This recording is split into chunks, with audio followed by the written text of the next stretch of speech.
Short video this time, just felt like doing something quick since Genokids Act 1 just released, and I felt like giving some thoughts on it. Genokids is a hack and slash made by two dudes, and all these other people, but mostly two dudes. See, says it right there. I remember seeing this get announced around the same time I was first getting into the genre and made that terrible DMC video. I've just been following it in the background since then, and it just hit early access a couple days ago, so here's some of my early impressions. We opened to a concert from the 4 playable characters, red, green, blue, and yellow. Then aliens show up and Akira the place. I didn't skip anything, that's just what happens. A giant moon appears in the middle of the city, so we've got to go investigate. You play a brief prologue with all 4 characters to explain the basic mechanics. The main gimmick of Genokids is that instead of multiple styles or weapons, you'll switch between different characters with unique movesets. After the prologue, they get their shit rocked by the big bad, and you get split up. For the first few real missions, you'll only be playing as Blue. The combat will feel pretty familiar to anyone who's played a Devil May Cry or something like it before. Your main attack and your launcher are split across 2 buttons, while jumping, dodging, and blocking are bound to the other 2 face buttons.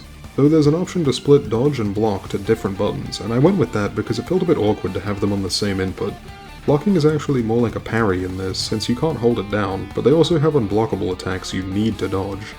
Rather than having extra moves on directional inputs, you have a context menu you can open to do special actions. I think this is based off of Kingdom Hearts, but I don't know, I've never played those games.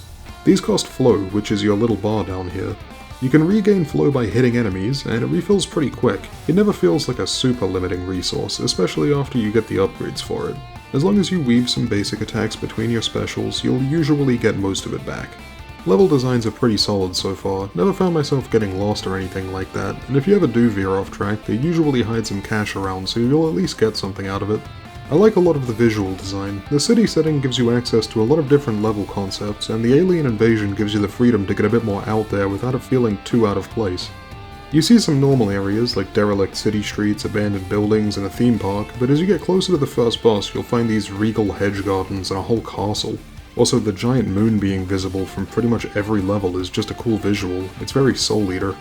I'm a big fan of this level with the bumper cars. They're pretty fun to control and don't overstay their welcome. It's a nice way to break up the regular exploration between arenas. It's even got a little Mount Arcana section, which is super cool. Not everything fits into the world perfectly. For example, I have no idea what this is meant to be or why it's in a city, but it's a fun video game level. I should shut the hell up and stop being a nerd about it. I actually like the use of environmental hazards. I hope we see more of these as the game goes on, because I feel like they're pretty underutilized across the genre.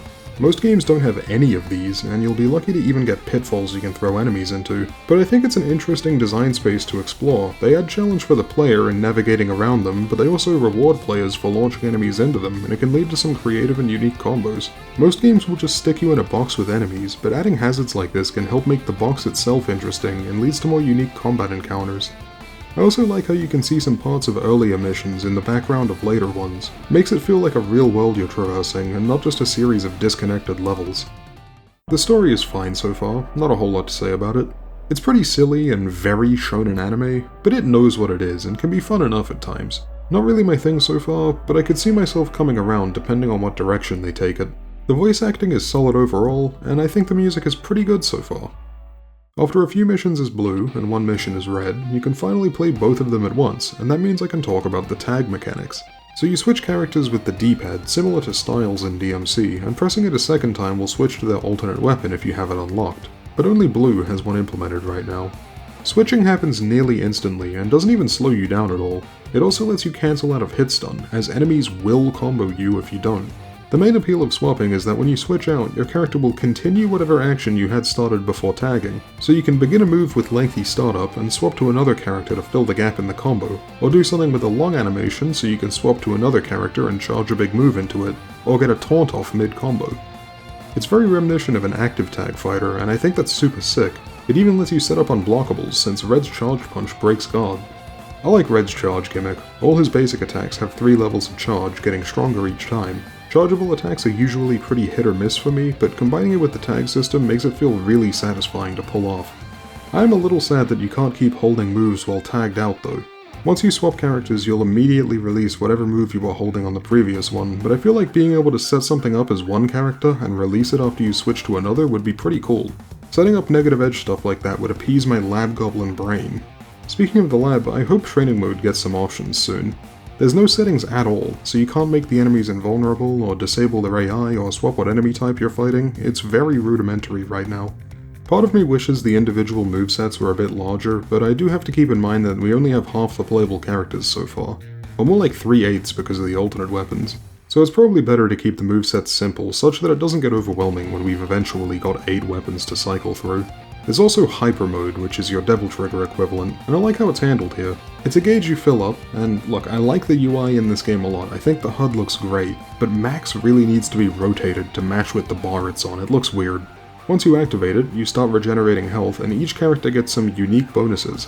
Red gets to skip his level 2 charge and go straight to 3, alongside a couple powered up moves, and Blue gets a bunch of extra homing swords on her attacks. She gets spiral swords during Lunar Phase. They knew what they were doing there. For my next trick, I'm gonna skip neutral.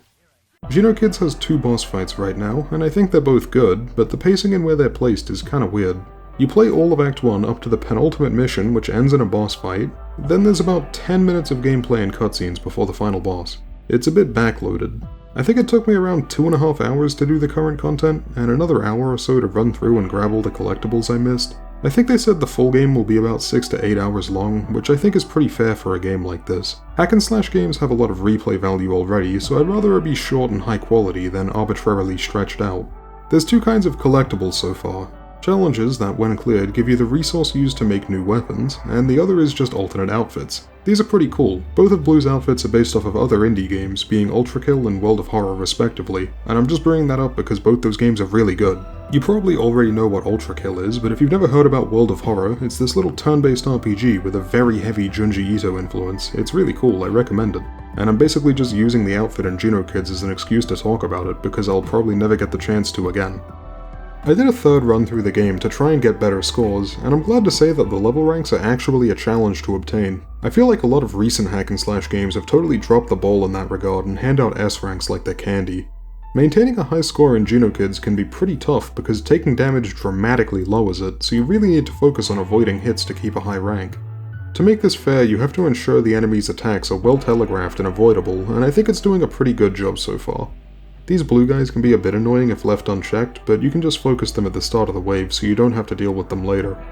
I do really struggle with dodging that unblockable slap that Jesters have, but that might just be a me issue, not really sure. Has anyone else had trouble with that? Overall, I think Genokids has a very strong first act, but I don't know if I can quite recommend it yet since it's still unfinished. I know they have some things planned, like a Bloody Palace mode and post-game boss rematches, alongside the rest of the campaign of course. Definitely keep an eye on this one though. I think Genokids has a lot of potential, and if the devs can keep this kind of quality throughout the rest of the game, we could end up with something really special, but we'll just have to wait and see. I probably won't do a full review when the game is actually finished, but if you're watching this way in the future for some reason, and the game is done, I'll probably put a pinned comment saying if I think the full game is good or not. I have faith that the developers will land on something pretty cool, but until then, we'll just have to sit back and wait.